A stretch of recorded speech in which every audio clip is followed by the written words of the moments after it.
ராமேஸ்வரத்தில் கோவிலுக்குள் புகுந்த மழை நீர், பக்தர்கள் கடும் அவதி. தமிழக கடலோர பகுதிகளில் மேல் நிலவும் வளிமண்டல கீழடுக்கு சுழற்சி காரணமாக கனமழை பெய்யும் என வானிலை ஆய்வு மையம் அறிவித்திருந்த நிலையில் ராமேஸ்வரத்தில் நள்ளிரவு இடி மின்னலுடன் பெய்த கனமழையால் ராமநாத சுவாமி திருக்கோவிலுக்குள் மழை நீர் புகுந்தது. திருக்கோவில் வளாகத்தில் சூழ்ந்துள்ள மழை நீரை திருக்கோவில் ஊழியர்கள் மின் மோட்டாரை வைத்து அப்புறப்படுத்தினர். மேலும் பர்வதவர்த்தினி அம்பாள் சன்னதி, அதன் முன்பு உள்ள மண்டபம் பகுதிகளில் மழை நீர் தேங்கி நின்றதால் காலை வேளையில் சுவாமி தரிசனம் செய்ய வந்த பக்தர்கள் கடும் சிரமத்திற்கு ஆளாகினர். தொடர்ந்து அங்கு வந்த தூய்மை பணியாளர்களும் கோவிலுக்குள் தேங்கியிருந்த மழை நீரை அப்புறப்படுத்தினர்.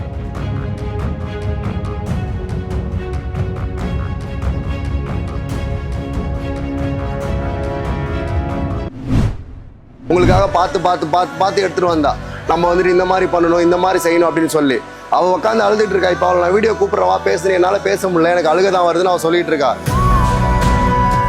யார் கம்ப்ளைண்ட் பண்ணுறா எனக்கு தெரில. பர்சனலாக நந்துவை பிடிக்கலையா, நந்துவோட வளர்ச்சி பிடிக்கலையா காம்படிட்டருங்களுக்கு? நான் தயவு செஞ்சு கேட்டுக்கிறேன், யாரும் வந்துட்டு இந்த சண்டே இங்கே வந்து நின்று இவங்கள்ட்ட பேச்சு வாங்கி எங்களையும் கஷ்டப்படுத்தி நீங்களும் கஷ்டப்பட்டு போக வேணாம். யாரும் தப்பாக எடுத்துக்க வேணாம். நம்ம நந்து சாய் புட்டிக்கோட கம்பேக் ஒரு எக்ஸ்போ அந்த வடிவத்தில் தான் வரும். எல்லாருக்கும் வணக்கம். நான் உங்கள் அமர்முகம். என்னை எல்லாருக்கும் தெரிஞ்சிருக்கும். நான் இந்த வீடியோ வந்துட்டு ரொம்ப இம்பார்ட்டண்ட்டான விஷயத்தை உங்க கூட ஷேர் பண்ணுறதுக்காக தான் இப்போ நான் எடுத்துக்கிட்டு இருக்கேன். டோட்டலாக எனக்கு வீடியோ எடுக்கணுங்கிற மைண்ட் செட் கிடையாது. நந்து எங்கன்னு கேட்கலாம். அவங்க ஒரு சைடு எமோஷனலாக உட்காந்துருக்காங்க. காரணம் என்னென்னு பார்த்தா, நம்ம ஒரு எக்ஸ்போ ஒன்று வச்சுருந்தோம். அக்டோபர் 4, 5, 6 ஃப்ரைடே, சாட்டர்டே, சண்டேன்னு ரொம்ப கிராண்டாக எல்லாம் பண்ணி ப்ராப்பர் பர்மிஷனோட இதை நம்ம ஸ்டார்ட் பண்ணோம். ஆனால் இங்கே என்ன நடந்துச்சு அப்படின்னாக்கா, கீழே ஷூ எக்ஸ்போ போட்டிருந்தாங்க. அவங்கள ப்ளேம் பண்ண முடியாது. ஆனால் அதுக்கு வந்த க்ரௌடை மேனேஜ் பண்ண முடியாமல் அதில் வந்து அவங்க நிறையா பப்ளிக் நியூசன்ஸ் பண்ணி அந்த ஷூ எக்ஸ்போவே க்ளோஸ் பண்ணுற மாதிரி வச்சுட்டாங்க.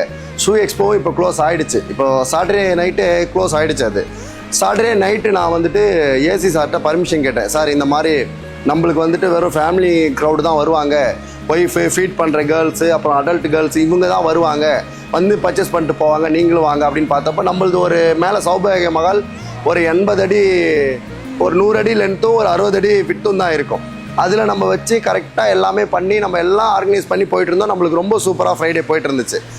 ஆனால் எங்களுக்கு என்ன ஒன்றுனாக்கா, யார் கம்ப்ளைண்ட் பண்ணுறா எனக்கு தெரில. பர்சனலாக நந்துவை பிடிக்கலையா, நந்துவோட வளர்ச்சி பிடிக்கலையா காம்படிட்டருங்களுக்கு, இவளை எப்படியாவது உட்கார வைக்கணும்னு நினைக்கிறாங்களா? ஆனால் அது மட்டும் நடக்காது. ஏன்னா நாங்கள் எங்கள் மாமா, மச்சான், அண்ணன், தம்பின்னு ஒரு பெரிய